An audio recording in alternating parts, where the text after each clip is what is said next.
Assalamualaikum warahmatullahi wabarakatuh. Bertemu kembali kita di video pembelajaran matematika, masih tentang kekongruenan dan kesebangunan bagian yang ketiga, yaitu tentang kesebangunan pada bangun datar. Namun sebelum lanjut, pastikan kalian sudah mensubscribe, like, and share video ini. Untuk memahami konsep kesebangunan pada bangun datar, perhatikan contoh-contoh pasangan bangun berikut ini. Kita lihat ada pasangan bangun pertama, ini adalah pasangan bangun yang kongruen juga sebangun. Pasangan bangun yang kedua adalah pasangan bangun yang tidak kongruen namun sebangun. Pasangan bangun ketiga adalah pasangan bangun yang tidak kongruen juga tidak sebangun. Pasangan bangun yang keempat adalah pasangan bangun yang tidak kongruen juga tidak sebangun. Di sini kita lihat berarti kalau ada bangun yang kongruen pasti dia sebangun. Namun sebaliknya, jika ada bangun yang sebangun belum tentu kongruen. Apabila ada bangun yang tidak sebangun, ini pasti tidak kongruen. Baik, sekarang kita akan mengidentifikasi kesebangunannya. Apa yang menyebabkan pasangan bangun ini sebangun atau tidak sebangun? Pertama kita lihat dulu dari ukuran sisi-sisinya. Ukuran sisi-sisi di sini yang bersesuaian dengan bangun yang sebelahnya, kita lihat perbandingannya selalu tetap sama, yaitu 1:1. Pada pasangan bangun yang kedua, perbandingan sisi yang bersesuaiannya pendek dengan pendek, panjang dengan panjang, yaitu 4:8, 12:24, sama nilainya yaitu 1:2. Sementara pasangan bangun yang ketiga, perbandingan sisi yang bersesuaiannya 4:6 itu ternyata tidak sama dengan 12:24. Ya, 2:3 di sini. Ini kalau disederhanakan 1:2. Jadi tidak sama. Mungkin inilah yang menyebabkan pasangan bangun ini dikatakan tidak sebangun. Namun apakah hanya itu saja pasangan bangun ini dikatakan sebangun atau tidak sebangun hanya dikarenakan pasangan sisi yang bersesuaiannya saja? Kita lihat di pasangan bangun yang keempat. Pasangan bangun yang keempat, dia tidak kongruen juga tidak sebangun, padahal perbandingan sisi-sisi yang bersesuaiannya sama, 6:8 dengan 6:8. Tapi kenapa dia tidak sebangun? Ternyata karena sudutnya kita lihat, sudut yang bersesuaiannya tidak sama. Nah, baik, di sini berarti kita punya kesimpulan bahwa dua bangun dikatakan sebangun jika dan hanya jika, yaitu yang pertama, memiliki sisi-sisi yang bersesuaian, perbandingannya sama. Yang kedua, sudut-sudut yang bersesuaian, besarnya sama.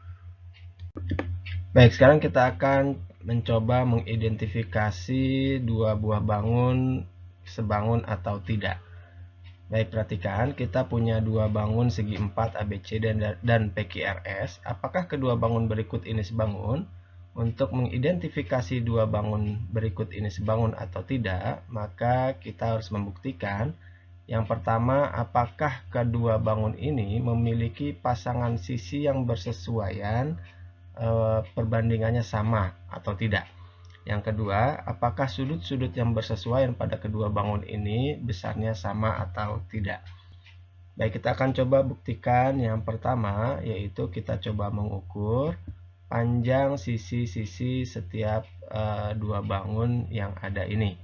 Sisi AB kita ukur 5 cm, dia bersesuaian dengan PQ, kita ukur 10 cm.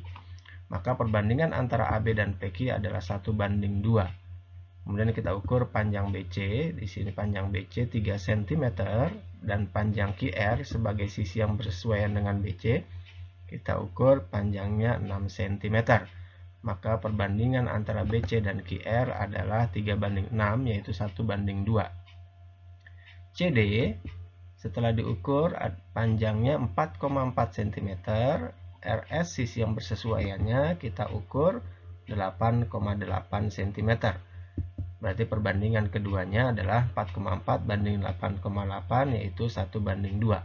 Terakhir sisi AD kita ukur 4,2. Dia bersesuaian dengan PS. Kita ukur dengan penggaris panjangnya 8,4 cm. maka perbandingan di antara keduanya adalah 4,2 berbanding 8,4, yaitu 1:2. Berarti sisi-sisi yang bersesuaian di antara kedua bangun ini memiliki perbandingan yang sama, maka syarat pertama terpenuhi. Sekarang kita akan coba buktikan syarat kedua, apakah sudut-sudut yang bersesuaiannya sama besar. Kita ukur sudut A. Di sini kita dapati sudut A besarnya 80 derajat. Sudut yang bersesuaian dengan sudut A adalah sudut P. Kita ukur, juga ternyata besarnya 80 derajat. Maka sudut A sama dengan sudut P. Pada gambar diberitahukan bahwa sudut B dan sudut Q adalah sudut siku-siku, berarti B dan Q besarnya sama. Sudut C kita ukur dengan busur derajat, ternyata besarnya 105 derajat. Dan sudut R, sudut yang bersesuaian dengan C, kita ukur juga besarnya 105 derajat. Maka sudut C dan sudut R besarnya sama. Pada segi 4, jika ketiga sudutnya sudah sama besar, maka sudut yang keempatnya pasti sama besar. Ya, berarti sudut D akan sama besar dengan sudut S. Maka syarat kedua, yaitu sudut-sudut yang bersesuaiannya sama besar, terpenuhi. Kesimpulannya, kedua bangun segi 4 ini ABCD dan PQRS adalah bangun yang sebangun. Baik, sekarang kita akan coba mencari panjang salah satu sisi atau besar salah satu sudut dari dua buah bangun yang sebangun. Misalkan diberikan contoh soal seperti ini, ada jajar genjang ABCD sebangun dengan jajar genjang KLMN. Pertanyaannya adalah berapakah panjang AD yang di sini dan berapakah nilai Y di sini. Posisinya terletak di sudut L. Baik, kita tahu bahwa jika ada dua bangun yang sebangun, pasti dia memiliki sisi yang bersesuaian, perbandingannya sama. Mana saja sisi yang bersesuaian, yaitu AD berbanding dengan KN, AB berbanding dengan KL, ya, yang pendek dengan yang pendek, yang panjang dengan yang panjang.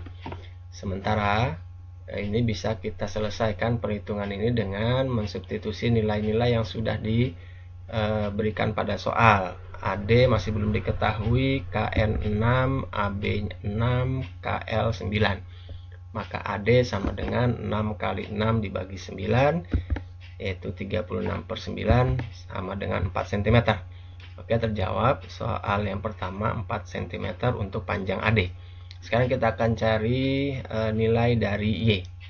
Nah, selain memiliki sisi yang bersesuaian, perbandingannya sama, dua buah bangun yang sebangun juga pasti memiliki sudut-sudut yang bersesuaian sama besar.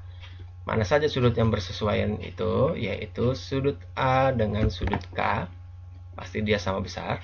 Sudut B sama besar dengan sudut L. Ya, yang lancip dengan yang lancip, yang tumpul dengan yang tumpul. Baik, karena ini adalah sebuah jajar genjang, ada satu sifat pada jajar genjang yang perlu kita ketahui, bahwa sudut yang berdekatan pada jajar genjang selalu berjumlah 180 derajat.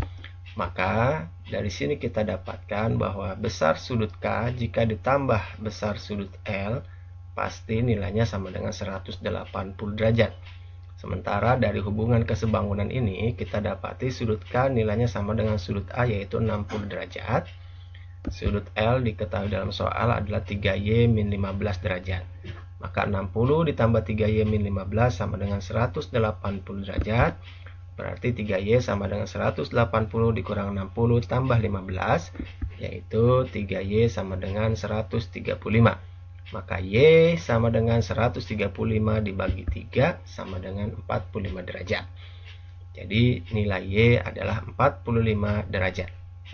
Alhamdulillahirrabbilalamin. Demikianlah tadi penjelasan tentang kesebangunan pada bangun datar. Semoga bermanfaat. Terus belajar dan belajar. Wassalamualaikum warahmatullahi wabarakatuh.